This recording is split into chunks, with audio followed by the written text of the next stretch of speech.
RMC After Afrique. Nicolas Jamin. Salut à toutes et à tous, bienvenue dans l'After Afrique, le podcast 100% football africain de l'After Foot. Et on y est presque, enfin, la CAN 2025, c'est dans quelques jours, à partir du 21 décembre au Maroc. Impatience évidemment, d'ailleurs, précision importante, nous serons sur place, toute l'équipe de l'After pour une émission tous les soirs sur RMC, en direct de Rabat, également en podcast de la première journée jusqu'à la finale le 18 janvier. Donc voilà, soyez au rendez-vous si vous passez par le Maroc, par Rabat notamment. Un message sur les réseaux sociaux et puis on pourra vous accueillir. 24 équipes donc et une question. Qui succédera à la Côte d'Ivoire si ce n'est elle-même? On va en débattre dans ces podcasts. Alors avant le début de la CAN, on présente chacun des 6 groupes avec Hamza Ramani. Salut Hamza. Bonjour Nico, bonjour à toutes et à tous. Et on va démarrer dans ce podcast par le groupe D, Bénin, Botswana, République démocratique du Congo et Sénégal. Vous écoutez le podcast After Afrique, spécial CAN, c'est parti. Avec Total Énergie, vibrons ensemble sur RMC. Alors, on va accueillir également Hamza, un grand supporter du Sénégal, bien sûr, journaliste également, indépendant, cofondateur du média Match 360. Papa Ousmane Kassé est avec nous. Salut Papa Ousmane. Salut. Je t'appelle comment? Papa Ousmane, Papa Papa Ousmane, pas Ousmane. D'accord, ok. Ce sera au hasard alors. On te retrouve, ton média sur Instagram notamment, sur YouTube, Match 360. Et sur X aussi. Et sur X aussi, tu traites tous les sports, pas uniquement Tous le les foot. sports, oui. Pas uniquement le Sénégal non plus. Exactement. Voilà. On est heureux de t'accueillir dans cet épisode de l'After Afrique. On va se poser ces questions aujourd'hui. Qui est le favori de ce groupe D? Qui est l'outsider? Qui est le meilleur coach ou celui que vous voulez mettre en avant dans ce groupe? Le joueur à suivre, la révélation joueur attendu. Tout ceci évidemment est subjectif. Je rappelle que les premiers et deuxièmes sont qualifiés pour les huitièmes de finale, ainsi que les 4 meilleurs troisièmes à l'issue de la phase de groupe. Seules 8 sélections, ça veut dire, seront éliminées à l'issue de la phase de groupe, comme lors de la dernière CAN bien sûr. Alors avant de répondre à ces questions, Hamza, comment on évalue ce groupe? On a le vainqueur 2021, le Sénégal, demi-finaliste de la dernière CAN, la RDC, le Bénin, aucun trophée majeur, et un quart de finaliste 2019, le Botswana, seulement sa deuxième CAN. Comment tu le qualifierais en quelques mots? C'est un groupe que je qualifierais quand même de déséquilibré entre Sénégal, RDC d'un côté. Le Bénin, ça reste inconnu parce qu'ils ont quand même fait un excellent parcours lors des éliminatoires de la Coupe du Monde 2026. Et puis le Botswana qui est des 24 pays qualifiés la moins bien classée au classement FIFA. Même si on prend les 54 pays de la Confédération africaine de football sur le classement FIFA, le Botswana n'est que 40e. Ils ont dû cravacher pour aller chercher cette qualification avec un match nul en Égypte lors de la dernière journée face à une Égypte déjà qualifiée. C'est ce qui a éliminé la Mauritanie. Ils ont battu aussi le Cap-Vert lors de ces éliminatoires aller-retour. C'est ce qui leur ont permis aujourd'hui, alors que le Cap-Vert est un pays mondialiste, on le rappelle. Donc c'est ce qui permet aujourd'hui au Botswana d'être là. Mais voilà, ça reste quand même, je pense, la sélection la plus faible ou l'une des plus faibles. Avec un mois de novembre, par exemple, on n'a pas vu de match de préparation de cette équipe du Botswana. T'es d'accord, Ousmane? C'est un des groupes les plus déséquilibrés de cette CAN? Je pense pas. Déjà, il y a les 3 premiers, pour moi, le Sénégal, la RDC et le Bénin. Vraiment, ça peut être une surprise de ce groupe-là, l'équipe béninoise. Mais comme l'a dit Hamza, le Botswana est un petit peu derrière. Hier, je scrutais un petit peu la liste des 34 présélectionnés. Il n'y a aucun joueur qu'on connaît véritablement et beaucoup de joueurs locaux. Donc, il y a une certaine disparité entre le Botswana, mais attention, c'est une équipe très sérieuse comme la plupart des équipes anglo-saxons qui peuvent te tendre un piège durant un match. Et comme l'a dit encore une fois Aliou Cissé hier, la CAN est vraiment imprévisible. Donc sur un match, il y a beaucoup de choses qui peuvent se passer. Mais à coup sûr, il y a les 3 qui se dégagent devant et le Botswana derrière peut créer une surprise. Alors justement, allons-y, lançons nos questions. Qui est le favori? Je pose la question, mais j'ai la réponse, Hamza, évidemment, parce que c'est pas non seulement le favori de ce groupe, c'est l'un des grands favoris de la CAN, le Sénégal. Le Sénégal. Ah, j'ai eu peur. Tu m'as regardé avec un sourire, je pensais que Non, le Sénégal. dire la RDC. Non, le Sénégal reste quand même à ce statut de favori qui ne veut pas dire grand-chose de toute façon en Coupe d'Afrique des Nations, parce que la Coupe d'Afrique des Nations, j'ai tendance à le rappeler, et la dernière édition nous l'a prouvé, c'est la compétition quand même de l'humilité. Mais c'est vrai que le Sénégal, indépendamment de ses derniers résultats, de ses derniers matchs, de cette série aussi d'invincibilité qui était de 26 matchs jusqu'à la défaite face au Brésil lors de la trêve internationale, le Sénégal, depuis le retour du football Covid, c'est une équipe qui est quasiment imbattable, imprenable. J'ai les stats sous les yeux. Depuis le Covid, c'est 61 matchs disputés, 6 défaites seulement. 6 défaites en 61 matchs. Et sur les 6 défaites, c'est un match face à l'Égypte en barrage aller de Coupe du Monde, sachant que tu gagnes le retour et tu gagnes les tirs au but. Donc est-ce qu'on peut le qualifier de défaite? Il y a 2 matchs de Coupe du Monde face aux Pays-Bas et face à l'Angleterre. Il y a un match amical face à l'Algérie, un match amical face au Brésil. Et le tout premier match après le retour Covid, c'était un match amical face au Maroc. Donc le Sénégal, c'est une équipe aujourd'hui qui sait ne pas perdre des matchs. Après, il y a aussi une question de match nul, de séance de tirs au but. Et là, je pense évidemment aux 2 grands moments du football sénégalais. Le premier, c'était la victoire face à l'Égypte en Coupe d'Afrique des Nations, qui est officiellement considéré comme un nul. Et puis, le 8e de finale face à la Côte d'Ivoire, là aussi, officiellement considéré comme un nul, même s'il y a une élimination après une séance de tirs au but. Ousmane, qu'est-ce que tu en penses là? On en a parlé dans divers podcasts After Afrique. Le Sénégal s'impose comme un grand favori, en tout cas un des grands favoris de la CAN. Est-ce qu'on dit pareil au Sénégal d'ailleurs? Exactement, on dit pareil au Sénégal et On même l'assume le statut. partout ailleurs. On l'assume clairement. Et d'ailleurs, il y a cette exigence quand même du public sénégalais qui a pris goût à la victoire depuis 2021. Donc, moi, je pense que le Sénégal est bien huilé. Surtout, ils ont dépassé un cap mental depuis ce match contre la RD Congo où le Sénégal est mené 2-0. L'équipe arrive à reprendre le dessus, faire une remontada dans le stade des Martyrs qu'on connaît très très bien. Difficile, le Maroc en a fait les frais, je me rappelle pas, pour les barrages de la Coupe du Monde de l'année dernière. L'autre année. Là, tu parles du duel RDC-Sénégal, dernier match de poule, exactement, mondial. Où le Sénégal était dos au mur, obligé de gagner pour reprendre la tête du groupe parce qu'ils avaient fait un démarrage assez poussif pour les éliminatoires de la Coupe du Monde. D'ailleurs, c'est quelque chose qui a quand même boosté la RDC depuis, qui a pris une autre dimension. Mais le Sénégal est un favori qui s'assume pleinement avec un mix de joueurs expérimentés, les Sadio Mané, Idrissa Gana Gueye, mais surtout la nouvelle garde qui vient un petit peu doucement, mais sûrement, avec notamment la prestation XXL de Ibrahim Mbaye, le joueur du PSG dernièrement contre le Kenya. On a vu aussi Mamadou Sarr sur une mi-temps qui est capitaine de Strasbourg et bientôt à Chelsea. Donc il y a Iliman Ndiaye aussi qui est en train de prendre le pouvoir. Donc le Sénégal, c'est un favori qui s'assume pleinement et qui a franchi ce cap mental, mais surtout commence à développer du beau jeu. Hamza, est-ce qu'on a là l'effectif, le groupe le plus complet, le plus dense des sélections de cette CAN? Il a parlé, c'était quelques noms, Ronflant bien sûr, milieu de terrain exceptionnel quand même, Pape Matar Sarr, Pape Gueye, Lamine Camara, Idrissa Gana Gueye non seulement, et la charnière, la défense centrale également, Koulibaly, Niakhaté qui est en grande forme avec Lyon cette saison.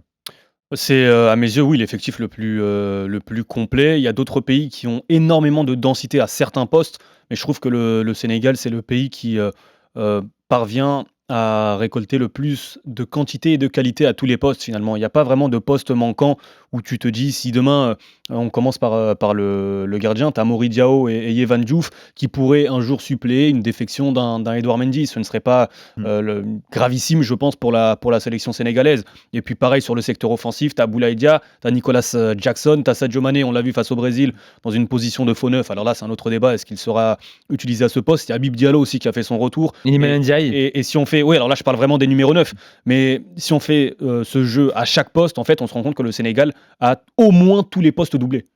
Est-ce qu'on cite encore Sadio Mané comme un grand joueur actuellement, comme un élément dominant du football africain?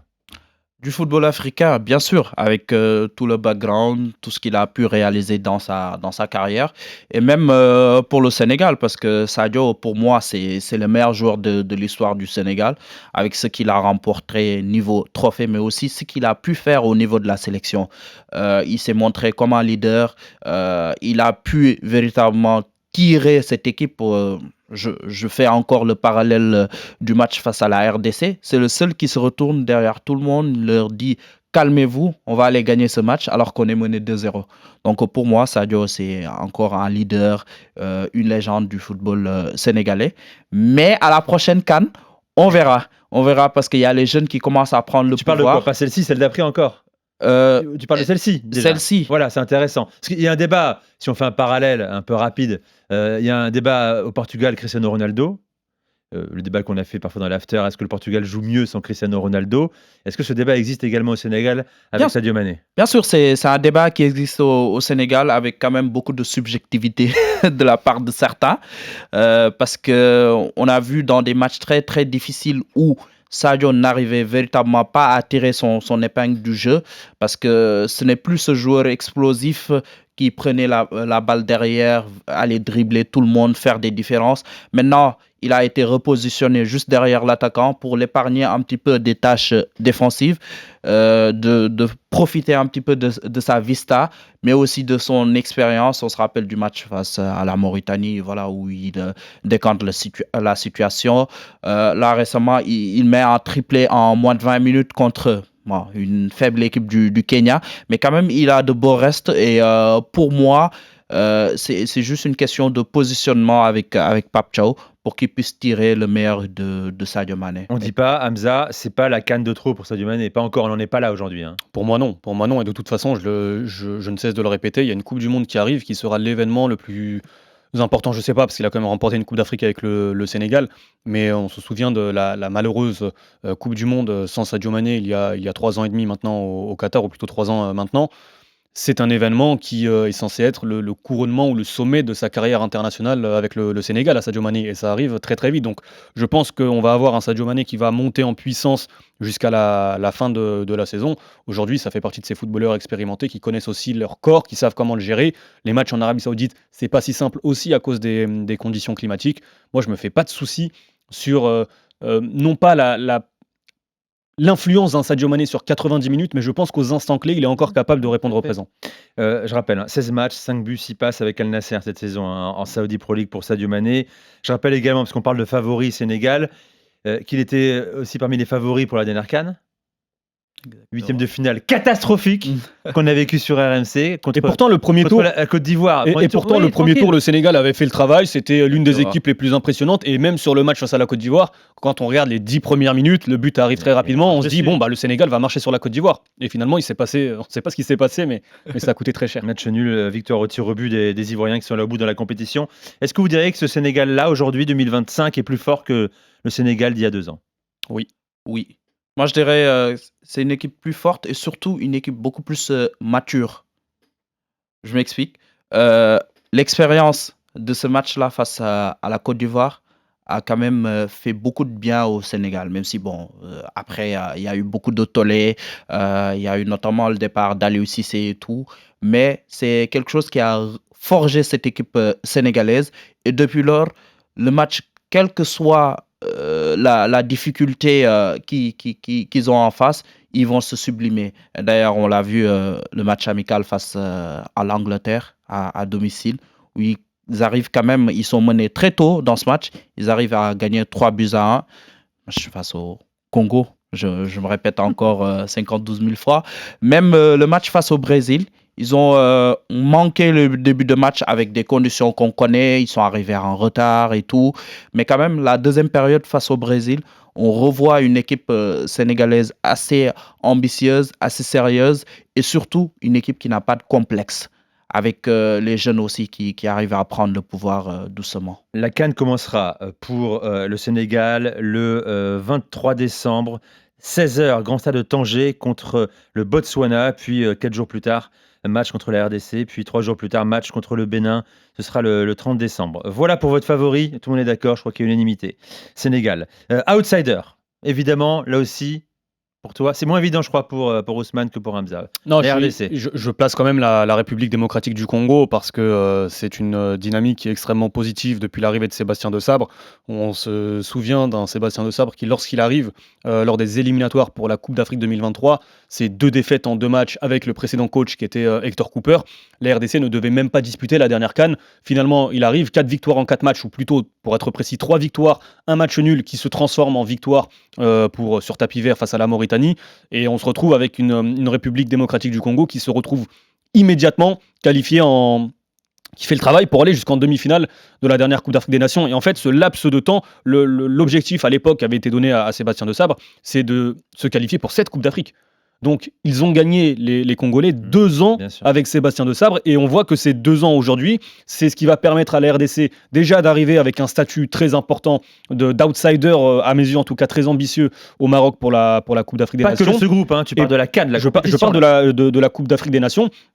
Et puis si on voit plus loin, aujourd'hui la République démocratique du Congo est à un match de la Coupe du Monde. Et lorsque l'on regarde l'ensemble de la campagne des éliminatoires, on parle beaucoup du RDC Sénégal, mais c'était un groupe qui était compliqué avec aussi un pays comme le Soudan, qui, on en parlera lors du podcast avec justement le groupe E et celui du Soudan. Le Soudan n'a pas de match à domicile, joue sur terrain neutre. Les matchs en Libye, c'était assez piège. Le Sénégal avait fait 0-0, justement un match très compliqué. Exactement. Je m'en souviens au Soudan. Et dans un groupe extrêmement dense, extrêmement compliqué, extrêmement piégeux, même la République démocratique du Congo a réussi à tenir sur la durée, parce que je rappelle que ces éliminatoires, ils ont duré 2 ans d'éliminatoires, pour te retrouver aujourd'hui à battre le Cameroun sur 90 minutes et dominer le Nigeria sur l'ensemble des 120 minutes, et derrière, victorieux de la séance de tirs au but. Donc tout ce que l'on voit aujourd'hui avec la République démocratique du Congo, avec en plus l'arrivée de certains jeunes binationaux qui, dès 20 ans, 21 ans, 22 ans, s'identifient aussi à cette sélection, on est en train de voir une sélection qui ne cesse de grandir. Je ne sais pas où sera la limite de la République démocratique du Congo, mais ce que l'on voit aujourd'hui, c'est que la RDC est sur une trajectoire clairement ascendante. Qui jouera une finale de barrage intercontinental en mars, hein, on l'a dit. C'est ça. Elle sera au Mexique, soit face à la Nouvelle-Calédonie, soit face à la Jamaïque. On devrait, a priori, je dis bien a priori, les voir au Mondial l'été prochain. La RDC, quand même, c'est 2 CAN dans son histoire. Hein. Ça remonte, 68 et 74. Qu'est-ce que t'en penses, toi? Est-ce que la RDC a, je vais vers Hamza aussi, est un outsider même pour la victoire à la Coupe d'Afrique des Nations? Bien sûr, c'est une équipe demi-finaliste de la dernière CAN, donc logiquement, c'est une équipe qui devrait tenir son statut. Et comme l'a dit Hamza, c'est une équipe qui s'est renforcée avec beaucoup de jeunes binationaux, à l'image de Noah Sadiki, Ingaël Mouko. Ce sont des joueurs qui ont choisi très très tôt l'équipe de la RDC. Et d'ailleurs, il y en a beaucoup dont on est en train de parler qui vont peut-être venir renforcer cet effectif. Moi, la certitude que j'ai par rapport à cette équipe de la RDC, c'est au niveau de sa défense. C'est vrai qu'il y a l'ancien Chancel Memba, il y a Axel Touanzebe, mais il y a beaucoup de facilité pour l'adversaire à se créer des occasions. Donc pour moi, s'ils arrivent à gommer ce problème-là au niveau de la défense, et surtout avoir un gardien aussi qui compétit, parce qu'on se rappelle, Mpassi, c'est le deuxième gardien au Havre. Ils ont mis l'autre là, la dernière page.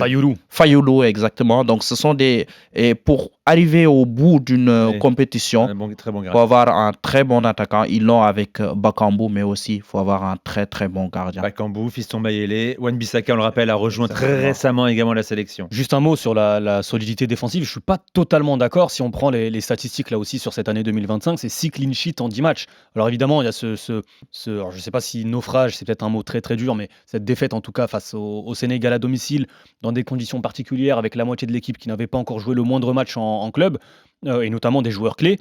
Mais la solidité défensive, c'est aussi ce qui fait la force de la République démocratique du Congo. Sur les barrages, on n'a pas vu le Nigeria à partir de la sortie de Victor Osimhen à la mi-temps, et même en première période, il n'y a pas eu énormément d'occasions pour les Super Eagles.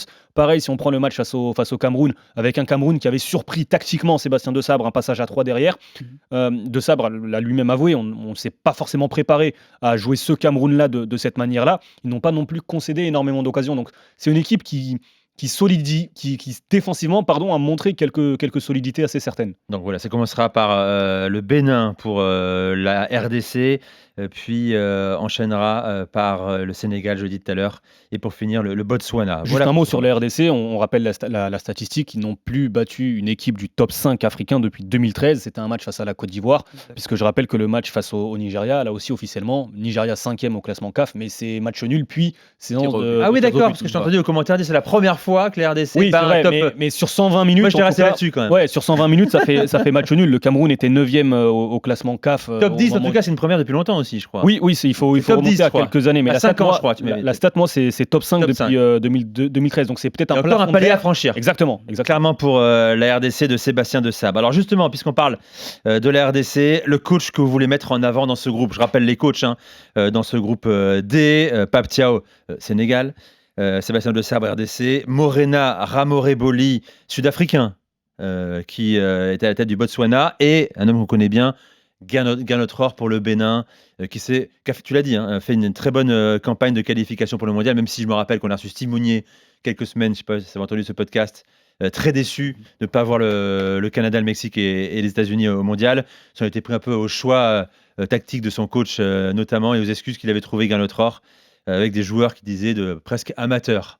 Donc voilà, c'était pas très bien passé au Bénin. Qu'est-ce qu'on en pense? Quel est le sélectionneur que vous choisissez? Tu veux parler de qui, toi? Moi, logiquement, je choisirais Pape Thiaw. Ça tombe bien, on n'a pas beaucoup parlé justement. Pape Thiaw. Exactement. Pape Thiaw, c'est quelqu'un qui est un petit peu l'image de la formation des coachs sénégalais. Je m'explique. Il a commencé sa carrière dans le championnat sénégalais avec NGB Niaretaï. Déjà, il vient, il tente ses premiers coups, il met une défense à 3.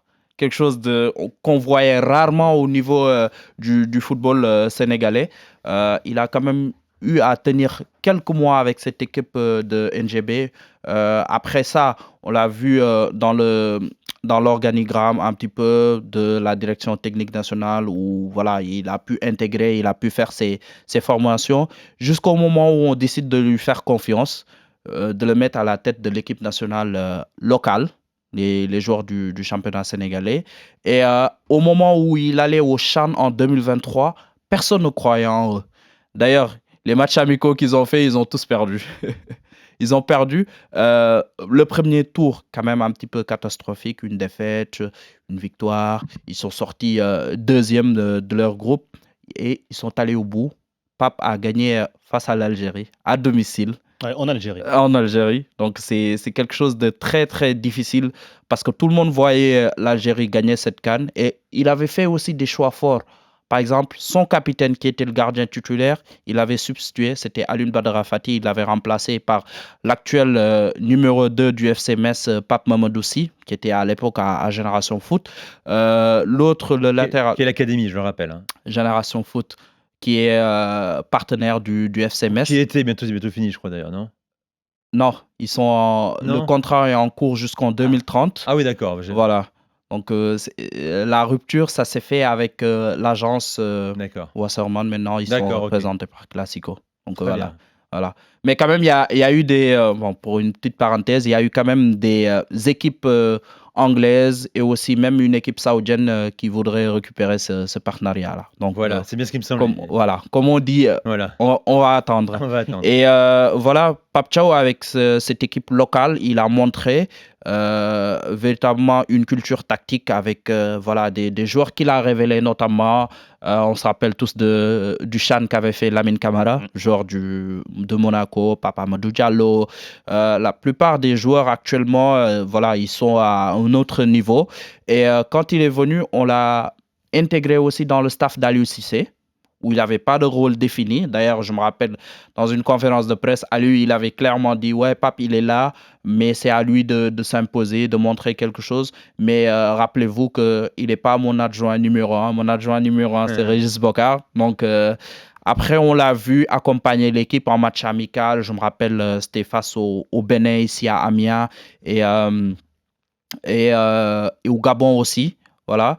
Donc, il a accompagné l'équipe doucement, mais sûrement. Et au moment où on a dû remercier Aliou, on l'a boosté, on l'a plébiscité en tant que, entre guillemets, remplaçant. C'est ça. Il a montré... Presque intérimaire à l'époque. Intérimaire. C'est ça. Déjà, la première chose qu'il fait, il fait une tournée en Europe. Il va aller voir beaucoup de joueurs. D'ailleurs, c'est comme ça qu'il a pu convaincre Yehvan Diouf de venir rejoindre le Sénégal et tout. Donc, en quelques mois... Pape a pris beaucoup de galons et surtout le premier match qu'il fait, le Sénégal a montré un autre visage avec un jeu beaucoup plus léché, beaucoup plus séduisant. Et quand on lui a posé la question, il dit moi j'étais un attaquant, donc je prône un football offensif. Donc tout ça là lui a permis aujourd'hui de rester à la destinée de cette équipe. Et il a redit juste avant le Brésil, ce style de jeu protagoniste qu'il veut insuffler à cette équipe du Sénégal, ça prend du temps, mais lui son but c'est vraiment, on se souvient des critiques qu'il avait lues parfois assez dures autour d'Aliou Cissé, justement sur le manque de style de jeu, le manque le spectacle qui n'était pas au rendez-vous de la sélection sénégalaise. Et Pape Thiaw, lui, il s'inscrit quand même un peu en rupture avec ce que propose Aliou Cissé. Et puis il a dit récemment, il prépare plusieurs systèmes pour s'adapter à chaque adversaire dès la phase de groupe et pour la suite de la compétition. Et juste une petite statistique pour confirmer un petit peu ça. Pape Thiaw, c'est l'entraîneur sénégalais qui a attendu pour avoir le plus tardivement sa première défaite. Oui. Il a eu à jouer 12 matchs pour prendre cette première défaite-là face au Brésil. Alors que Aliou Cissé, par exemple, c'était au bout de 4 ou 5 matchs, je ne sais même plus. Donc, alors qu'Aliou, c'est le numéro 2. Donc, voyez un petit peu le gap. Alors, quel est le joueur à suivre, Hamza, ton joueur? Iliman Ndiaye. Ah, Iliman Ndiaye, moi j'aime beaucoup ce qu'il propose depuis plusieurs. En fait, c'est un podcast Sénégal qu'on fait là. Ben, c'est quand même, ça fait partie de ces joueurs. Moi, j'en attends beaucoup d'Iliman Ndiaye, indépendamment de ce qu'il fait en première ligue. Moi, j'attends toujours beaucoup plus un joueur en sélection que peu importe les performances en Europe et peu importe les compétitions, peu importe les clubs. Et Iliman Ndiaye, moi, je reste encore une fois assez choqué, non, parce que ses qualités, on les connaissait, mais l'état d'esprit, la prise de responsabilité qu'il a pris à Kinshasa lors de la victoire 3-2, où le danger venait par lui, et par le jeu, c'est aussi lui qui a sonné la révolte. Donc moi, j'attends beaucoup d'Iliman Ndiaye. Ton joueur révélation? Ah, pour moi? Ouais. J'allais dire Iliman, mais je dirais Pape Gueye. Parce que Pape, aujourd'hui, c'est quelqu'un qui est devenu le patron de ce milieu de terrain de l'équipe nationale du Sénégal. C'est le joueur que quand tu veux véritablement dominer le milieu du Sénégal, c'est le joueur à anesthésier. Et on l'a vu face au Brésil, on lui a pas laissé jouer et ça s'est traduit sur le résultat en première mi-temps. Mais pour moi, avec la forme qu'il a avec Villarreal et tout, et le positionnement avec beaucoup plus de liberté, parce que quand Pape il joue aux côtés de Gana Gueye, qui peut faire le travail d'harcèlement, de récupération. Il a cette lucidité-là et c'est un joueur qui casse les lignes à travers ses passes, mais aussi qui peut aller balle au pied. C'est quelqu'un qui ne perd pas beaucoup de ballons. Il a cette puissance physique, mais aussi cette intelligence tactique à bien se placer entre les lignes. Pour moi, il sera le poumon de ce milieu de terrain du Sénégal, très, très fourni. Hamza, ton joueur révélation, celui que tu veux voir exploser aux yeux de l'Afrique et du monde. Il y en a un qui est encore sénégalais, donc je vais le laisser de côté, c'est El Hadji Malick Diouf. Moi, j'en ai deux autres. J'ai évidemment Fiston Mayele dans un rôle de joker de Cédric Bakambu, mais qui joue 20-30 minutes par match avec Sébastien Desabre, qui vient de remporter le titre de joueur interclub, donc le meilleur joueur africain évoluant sur le continent africain. Il a remporté la Ligue des Champions effectivement avec Pyramids. Donc j'attends beaucoup de Fiston Mayele, que l'on retrouvera aussi dans quelques jours en Coupe intercontinentale, avec peut-être un match face au Paris Saint-Germain. Ouais. Et puis un autre joueur qui pourrait exploser, c'est Junior Olaitan, le Béninois, que l'on a beaucoup vu en Ligue 2 en France, qui reste un jeune joueur de 22-23 ans, qui l'été dernier a rejoint le club de Göztepe en Turquie, en Super League, où il n'est pas forcément titulaire indiscutable. Mais je me dis qu'une bonne performance du Bénin, évidemment, on va penser à Steve Mounier, mais j'attends quand même beaucoup de Junior Olaitan. Voilà pour cet épisode spécial groupe D, bien sûr. On va suivre en direct sur place l'évolution de ce groupe du Sénégal, grand favori, les RDC également, le Bénin et le Botswana.